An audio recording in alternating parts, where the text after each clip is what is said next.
نہیں، اس کے علاوہ ہمارے اور آپ کے معاشرے میں، ہمارے جوانوں کے اندر، لڑکوں میں، لڑکیوں میں جو برائیاں پھیل رہی ہیں، اگر ان پر قدغن نہ لگائی گئی، ان کو جمع نہ کیا گیا، اور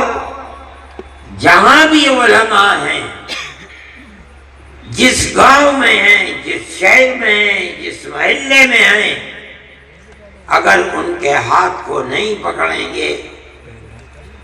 تو ایک دو نسلوں کے بعد آپ کی ان آبادیوں کے اندر ٹوپی پہننے والے اور مسجدوں کو آباد کرنے والے لوگ نہیں ملیں گے، خدا نخواستہ۔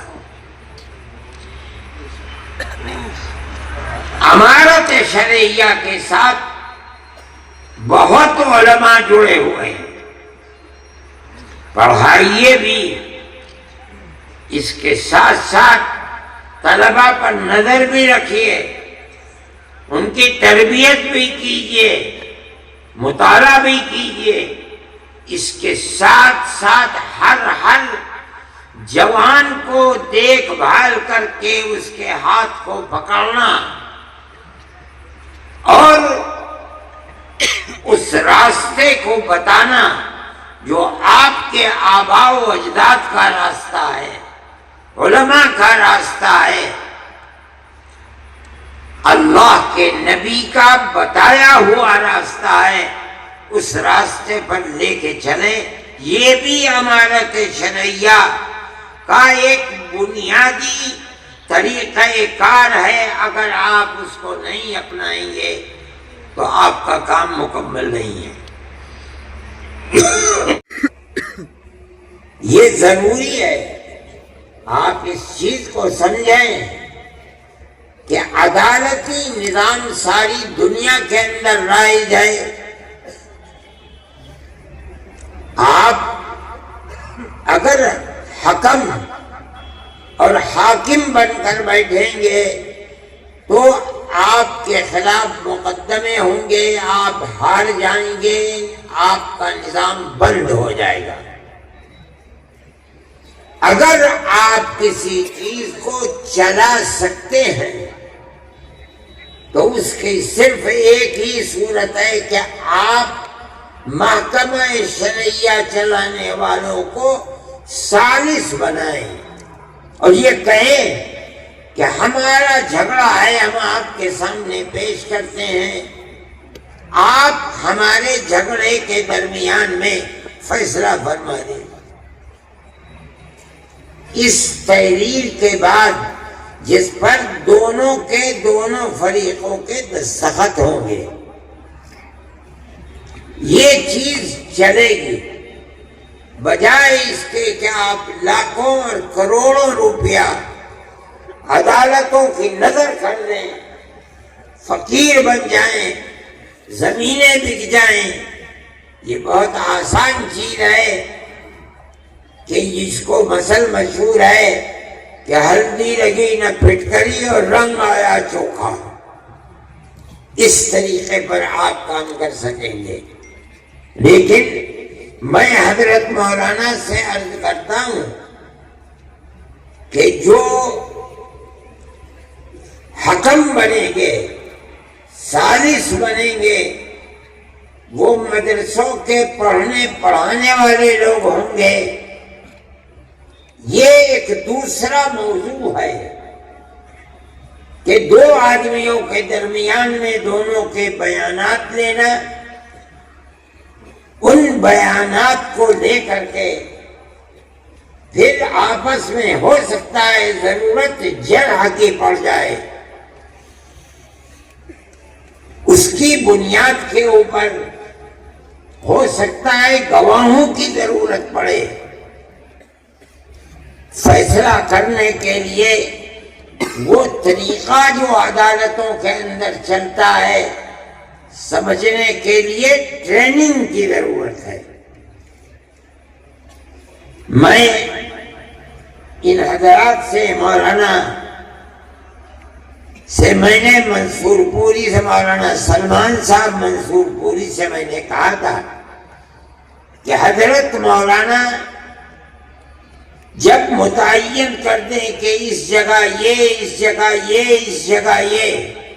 ان کو 1 2 3 4 دن کے لیے بلاؤ، جو لوگ طریقہ جانتے ہیں ان کی ٹریننگ کریں، انہیں بتائیں، تاکہ فریقین میں کسی کو اپنے دل میں یہ حسرت نہ رہے کہ معاملہ صاف نہیں ہوا اور ہم اپنے دلائل پیش نہیں کر سکے، یا ہم نے پیش کیے انہیں قبول نہیں کیا جا سکا۔ ہر چیز تحریر میں لے آنی چاہیے۔ میں یہ سمجھتا ہوں کہ اگر اس مسئلے کو اس انداز پر کیا گیا اور یہ حضرات تیار ہیں 1 دن کے لیے، 2 دن کے لیے، 3 دن کے لیے آپ بھیجیے، اس میں جس چیز کی ضرورت ہوگی یہ فقیر بھی اس میں پوری طرح مدد کرے گا۔ اگر اور حضرات کو، ٹریننگ دینے والوں کو بلایا گیا تو میں اس سلسلے میں ان سے گزارش کروں گا کہ وہ آئیں اور آ کر ان حضرات کی ٹریننگ کو مکمل کریں، چاہے 1 مرتبہ، چاہے سال میں 2 مرتبہ، جب ضرورت پڑے انشاءاللہ میں اور یہ حضرات آپ کی مدد کریں گے۔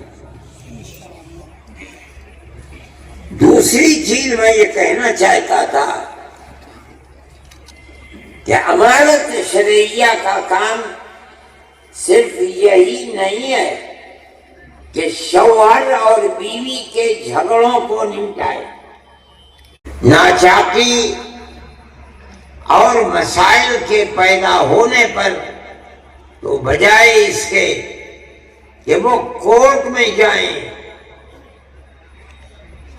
محکمہ شرعی کے کام کرنے والے لوگ دیں گے کہ ہمارے اختلافات ہیں، ہم آپ کو حکم بناتے ہیں اور آپ جو فیصلہ کریں گے ہمیں منظور ہوگا۔ ان کو حکم بنا کر ثالث کے طریقے کے اوپر رکھیں، معاملات کو رکھیں، اور وہ اللہ کو اپنے سامنے حاضر و ناظر سمجھ کر بغیر کسی رعایت کے قرآن و حدیث کو اپنے سامنے رکھ کر اس کے مطابق فیصلہ دیں۔ اللہم صل علی سیدنا عبدک و رسولک محمد النبی علیہ و اصحابہ و اہل بیتہ وبارك وسلم كما تحب وترضى عدد ما تحب وترضى۔ اللهم يا مولانا رحمتك وعزائم مغفرتك والسلامة من كل إثم، الله ولا دينا إلا قضيته ولا مريضا إلا عافيته ولا حاجة من حوائج الدنيا والآخرة لك فيها رضا إلا قضيتها يا إله العالمين۔ جن کو مولانا الیاس صاحب نے پکڑا ہے اور جو اپنی خوش قسمتی سے دین کے اس کام پر لگتے ہیں اور مجھے خدا کی ذات سے توقع ہے، مولانا محمد الیاس صاحب نائب امیر شریعت، میاں جی رمضان صاحب اور دوسرے جمعیت کے احباب کا اس میں آ گیا اور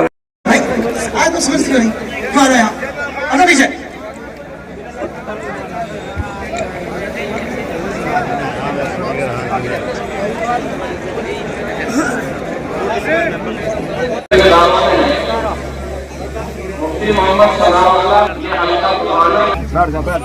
مدرسہ فیضانی قرآن مجید پانی پر پریانے کے لیے مفتی جنید احمد صاحب موضع ستر گڑھ، مفتی شرافت صاحب مدرسہ توسیع قرآن مہرانہ یہ بندن ہے۔ بریلہ باغ ہریانے میں حضرت مولانا محمد قاسم صاحب امام اڈے والی مسجد اور امانت شرعیہ کے پلیٹ فارم سے متحرک ہوتے کام کرتے تو اس وقت ان کے دنیا سے